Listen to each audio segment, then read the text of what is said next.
유명한 작가 레오 톨스토이의 글 가운데 세 가지 질문이라고 하는 그런 작은 논문이 있습니다. 세 가지 질문 한번 함께 생각해 보시면 좋겠습니다. 첫째는 가장 소중한 순간, 네가 인생을 살면서 가장 소중한 순간은 언제냐? 바로 지금이다. 이걸 지나간 거라고 생각하기 시작하면서부터 불행하고요. 가장 소중한 순간이 미래에 있겠다고 생각하는 것도 불행합니다. 가장 지혜로운 사람은 가장 소중한 순간은 바로 지금이다. 이렇게 생각하는 사람이 지혜로운 사람이고요. 또한 가장 소중한 일은 무엇인가? 기회를 잃어버린 옛날 얘기가 아니고 막연한 미래가 아니라 현재라는 것입니다. 지금 하고 있는 일이 가장 중요한 일이다. 그렇게 생각하는 사람이 지혜로운 사람이고요. 또 한 가지는 가장 소중한 일은 지금 내가 하고 있는 사실, 지금 내가 만난 사람에게 어떻게 좋은 일을 하고 있느냐, 그것이 가장 소중한 일이 된다고 말합니다. 심리학자 로저스의 그 유명한 심리학적 분석이 있습니다. 이건 뭐냐 하면 어떤 직장이든지 어떤 공동체에든지 5가지 사람이 있다. 여러분 한번 생각해 보십시오. 5가지 사람 중에 내가 어느 쪽에 속하나? 첫째, 창의적이고 혁신적이고 새로운 아이디어를 개발하는 사람이 10%가 있다. 10명 중에 그 사람만 있는 거예요. 두 번째는 어떤 의견이든지 좋게 긍정적으로 지지하는 사람이 있습니다. 이것이 12%에서 또 15% 정도. 그리고는 얼마간의 사람은 눈치 팝니다. 좋은 게 좋지, 그죠? 이래도 좋고 저래도 좋고 하는 좀 기회주의적인 사람이 있습니다. 25%입니다. 이것이 있다는 걸 잊어서는 안 됩니다. 그런가 하면 이기주의적인 사람, 철저하게 어떤 곳에서든지 이기적인 사람을 만나게 됩니다. 이건 누굽니까? 손익계산을 합니다. 일을 하면 내게 얼마가 돌아올까? 이렇게 하면 내가 얼마나 손해를 볼까? 경제적으로 자기 이신과 자기 체면의 모든 면에서 손익계산이 빠릅니다. 이런 사람이 반드시 얼마가 있느냐? 무려 30%나 됩니다. 그리고 이유 없이 반대하는 사람이 있습니다. 반대를 위한 반대. 어디나 있습니다. 15%입니다. 여러분은 어느 쪽입니까? 이 교회에서도 보면 아주 그런 열심히 일하는 충성된 그런 사람이 있는가 하면 가만히 보면 이유 없이 반대하는 사람이 있어요. 그러니 어쩌라는 얘기? 어디나 여러 모양의 사람이 있는데, 자, 그 중에 나는 어디에 섰는가 생각해 볼 만하지 않습니까? 여러분, 내가 예수를 믿어 하나님의 자녀가 되고 구원을 받습니다. 그건 틀림없습니다. 내가 예수를 믿어 구원을 받습니다. 믿음으로 구원을 받습니다. 단, 하나님이 나를 믿을 때 축복의 자녀가 되는 겁니다. 내가 하나님을 믿어서 구원을 받고 하나님이 나를 믿을 수 있을 때 복을 받는 거예요. 생각해 보세요. 건강을 주었는데 믿을 수 없어. 건강을 주었더니 술집으로 가버려서 그거 되겠습니까? 돈을 주었더니 이건 더 나빠져. 지혜를 주었더니 이건 아주 악의 근원이 됩니다. 어떻게 그에게 하나님께서 복을 주시겠습니까? 그런 거로 내가 하나님을 믿어 구원에 이르고 하나님이 나를 믿을 수 있을 때 비로소 복을 받는다. 저는 결혼 주례를 많이 하는 편입니다. 그때마다 제가 꼭 잊어버리지 않으면 신랑 신부에게 꼭 하는 말이 하나 있습니다. 지금까지 사랑한다고 했고 I love you, you love me 사랑한다는 말 많이 했을 거라고 이제는 그만해라. 이제부터는 사랑한다는 말은 별이 중요하지 않고 가장 중요한 것은 I trust you. 나는 너를 믿는다. 이런 형편에도 저런 형편에도 나는 당신을 믿습니다. 당신의 진실을 믿고 당신의 능력을 믿고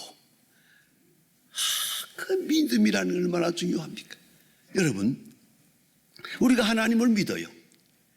이제는 하나님이 우리를 믿을 수 있어야 돼요. 믿을 수 있는 사람이 돼야 돼요. 사랑이라는 말은 때때로는 감성적인 데도 많고 사랑이라는 이름으로 남을 괴롭히기도 합니다. 그러나 믿음은 아닙니다. 그 인격과 진실에 대한 신뢰입니다. 나는 너를 믿는다. 언젠가 한번 신문에 보니까 어머니가 자녀를 가르쳤는데 이름이 말을 안 들어요. 하다 안 되니까 유학까지 보내는데도 또 역시 그럼에도 이렇게 한 바퀴 막 돌고 나서 성공했어요. 그 성공한 데 대한 비결을 딱 한마디로 우리 어머니는 내가 잘못된 것을 알면서도 계속해서 나는 너를 믿는다. 우리 어머니는 나에게 실망한 일이 없습니다.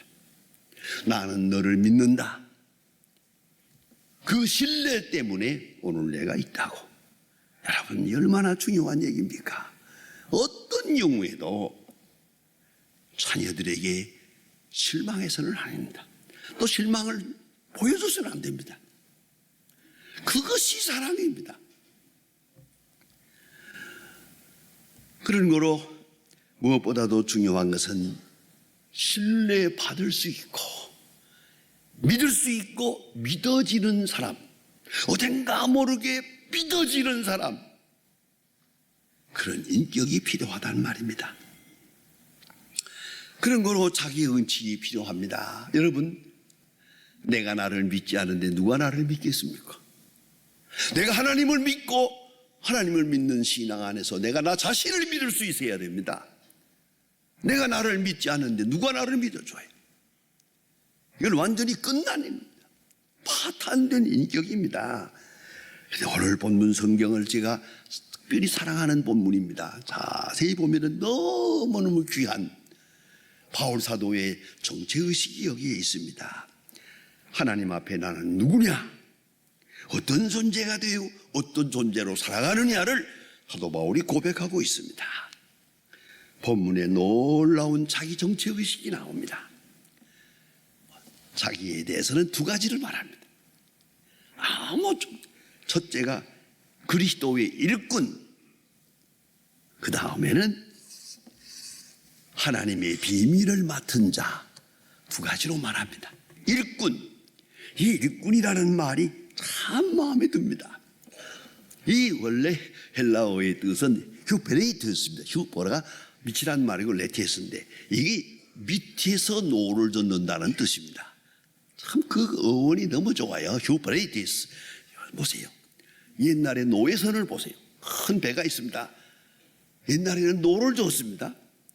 노를 젓는 사람 다 밑에 있습니다. 저 배 밑에 있어가지고 그 기다란 노를 깜깜한 데서 그냥 노를 젓는데 선장이 북을 치면 붕붕 치면은 거기에 맞춰서 노를 젓습니다. 저라 하면 젓습니다. 뭐저라 하면 못 씁니다. 한 가지 잊지 말아야 합니다. 노를 젓는 이 사람들 이 배가 어디로 가는지 모릅니다. 알 필요도 없습니다. 저라면 저 끝. 여러분의 인격이 어디에 있습니까? 어디로 가는지도 몰라요. 왜 그리해야 하는지도 물을 필요가 없어. 어떻게 하느냐도 그것도 하나님의 지혜요. 내가 지금 어디로 갑니까? 내 운명이 어떻게 될 것입니까? 그거 알아서 뭘 할 거예요? 노를 저. 밑에서 노를 젓는 바로 그것이 그리스도의 일꾼이에요. 내 운명이 어디로 가느냐? 그 나라에서 뭘 할 거요? 아무것도 묻지 마세요. 의심하지도 마세요. 두려워하지도 마세요. 그리스도의 일꾼, 너무나 귀한 말씀이에요. 휴페레이티스, 묻지 마라. 의심하지도 마라. 슬퍼하지도 마라. 걱정하지도 마라. 그냥 순종하는 거야. 저라 하면 저요, 뭐저라 하면 뭐저요. 그것뿐입니다. 그리스도의 일꾼, 너무너무 귀한 사도 바울의 자기 표현이라고 생각합니다. 두 번째는 하나님의 비밀을 맡은 자, 이렇게 말합니다. 맡았다는 말은 오이코노모스입니다. 이거는 우리 요새 말로 말하면 집사라는 말입니다. 옛날로 말하면 이것은 하나의 정직기를 말하는 것입니다. 이 집사는 일을 맡은 자일 뿐만 아니라 다른 사람에게 일을 맡기기도 하는 사람입니다. 주인의 명령을 받아서 순종하는 사람이기도 하지만은 자기 자신이 자발적으로 일을 만들어서 하는 그런 자발적 능력을 가진 사람입니다. 이게 집사입니다. 그래서 온 집안의 일을 주인의 뜻을 따라서 잘 다스려 나가는 이런 사람이 집사입니다. 그런가 하면 오늘 본문에 특별히 강조된 것이 비밀을 맡은 자라고 했어요. 비밀을 맡은 자, 이 말이 무스테리온입니다. 미스테리, 이 말입니다. 미스테리가 무스테리온이라는 말에서 나온 겁니다. 자, 비밀을 맡았다. 이게 뭡니까? 하나님과 나와의 비밀이 있다는 거죠. 여러분, 이게 얼마나 신비로운 말입니까? 발달심리학적으로 말하면 어린아이들이 이렇게 자랄 때는 무조건 어머니는 나를 사랑한다, 아버지도 나를 사랑한다, 모든 사람이 나를 사랑한다고 그렇게 믿고 있습니다. 자기중심적입니다. 자기가 우주의 중심이라고 생각한답니다. 그러다가 조금씩 크면서 생각합니다. 아니요, 그 다음에는 이상한 거 하나 봅니다. 여러분, 애들에게 뭘 하나 주었지요? 애들이 뒤에다 감춥니다. 이렇게. 아니, 내가 준 거 다 아는데 감추면 어떡하겠다는 거예요. 감추고 딱 이렇게 좋아합니다. 왜요? 이건 나만 아는 거다, 나만 가진 비밀이다. 그런 짜릿한 행복이 있는 거예요. 비밀, 나만 알고 나만 가지고 있는 요 비밀. 그런가 하면 조금 크면 비밀을 공유합니다. 엄마에게 와서 엄마하고 나하고 둘이만 알자, 우리만 아는 거라 그러고 돌아다니면서 말 다 해버립니다. 이게. 자, 어쨌든 우리만 남아, 너와 나, 요것이 비밀을 공유하는 겁니다. 여러분, 하나님의 사람은 하나님과 나만이 압니다. 하나님과 나만이 알고 하나님만이 인정하는 내 정체가 있습니다. 온 세상 사람 다 몰라도 좋아요. 하나님이 알고 계십니다. 그 많은 내 중심을 아십니다. 하나님과 나 사이에 비밀이 있습니다. 그 비밀이 귀한 겁니다. 이 신비, 이 행복이 있어야 됩니다. 하나님은 내 편이고 하나님은 나를 사랑하시고 하나님은 나를 아신다. 온 세상 누구도 몰라도 하나님은 아십니다. 하나님은 나를 사랑하십니다. 그 신비가 십자가에 계시되어 있는 겁니다. 십자가로 그 사랑을 확증해 주셨습니다. 십자가를 쳐다보는 사람의 마음속에 이 비밀이 있습니다. 이 비밀에 대한 깊은 감격이 있습니다. 사도 바울은 말합니다. 하나님의 비밀을 맡은 자. 나는 하나님과 나만이 아는 비밀이 있다. 세상 사람 뭐라고 해도 상관없고 누가 무슨 오해를 해도 나는 상관없다. 하나님과 나만이 아는 비밀, 하나님의 비밀을 맡은 자, 이렇게 자기 자신의 정체를 말하고 있습니다. 그러면서 그 다음에 맡은 자에게 구할 것은 충성이라. 충성이라는 말은 피스티스라는 말입니다. 하나님이 믿을 수 있는 사람, 내가 하나님을 믿을 뿐만 아니라 하나님이 나를 믿어주신다, 그러한 정체의식을 고백하고 있습니다. 그러면 이런 사람은 어떻게 살아야겠는가? 오늘 본문에 있는 말씀 참 제가 자주 읽으면서 위로받고 제 생활 지침으로 사는 교본입니다. 보세요. 다른 사람의 판단.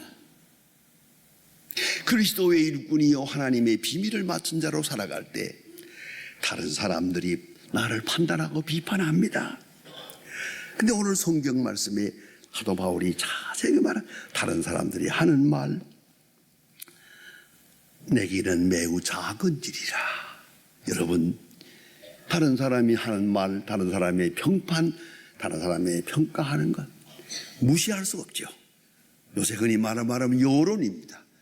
여론이 어떻고 그거 전혀 완전히 무시할 수는 없으나, 그러나 여론에 따라 사는 사람 아무 상해도 못 씁니다. 여러분, 그걸 아셔야 됩니다. 다른 사람이 판단하는 것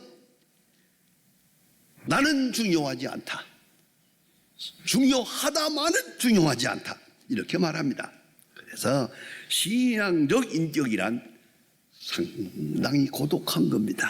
여러분, 어찌 생각하십니까? 순교자는 고독한 겁니다.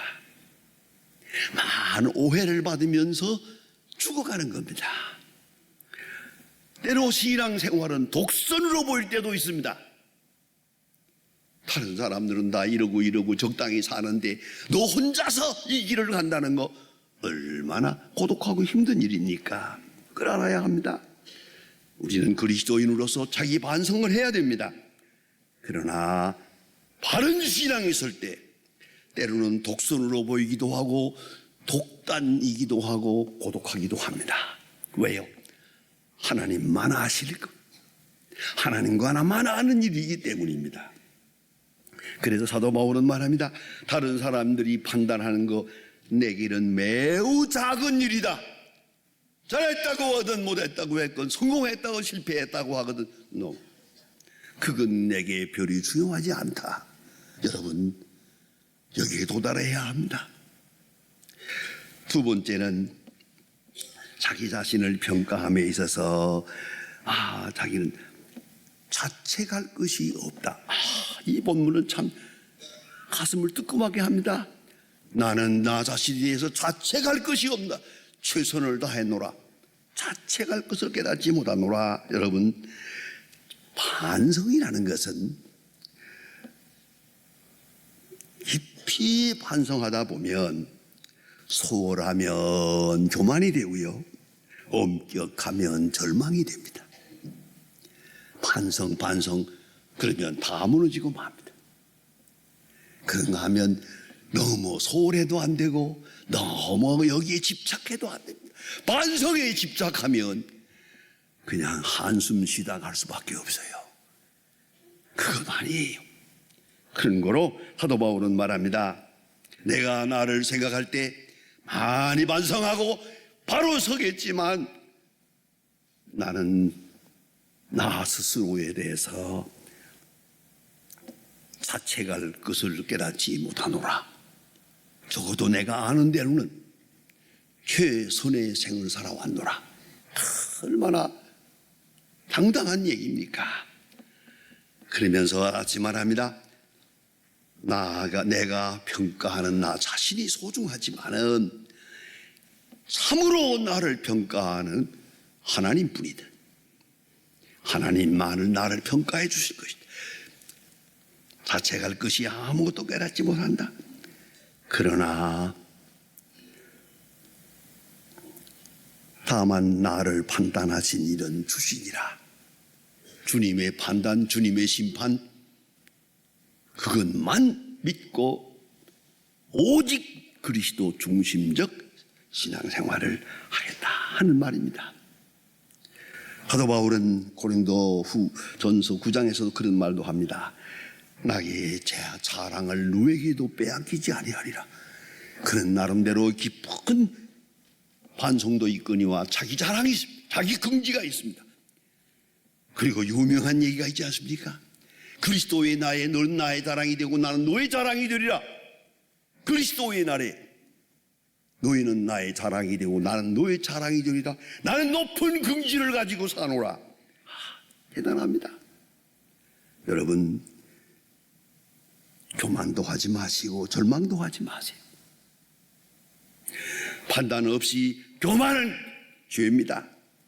너무 깊은 자책에 빠져서 절망하는 것도 죄입니다. 모든 판단은 주께 맡기고 주께서 잘했다 할 때 잘한 겁니다. 주께서 잘했다 하는 그날을 바라보며 오늘을 사는 겁니다. 맡은 자에게 구할 것은 충성입니다. 이 사도 바울의 이 신앙적 자기 고백이 오늘과 내일의 우리의 고백이 될 수 있기를 바랍니다. 기도하십시다. 하나님 아버지, 여기까지 저희를 인도해 주심을 감사합니다. 그저 자책할 것도 많고 부끄러운 것도 많지만은 마다하지 아니하시고 저희들을 여기까지 인도하셨고 또 부르시고 저희들을 통해 역사하심을 감사합니다.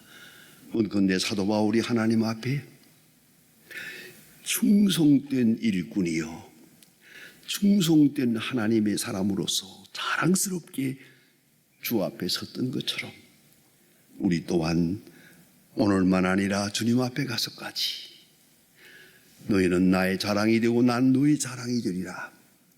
그리스도만 높이고 그리스도로 인해서 오는 상급과 그 칭찬만을 바라보면서 살아가는 철저한 믿음의 승리자들이 되게 하여 주시옵소서. 예수님의 이름으로 기도합니다.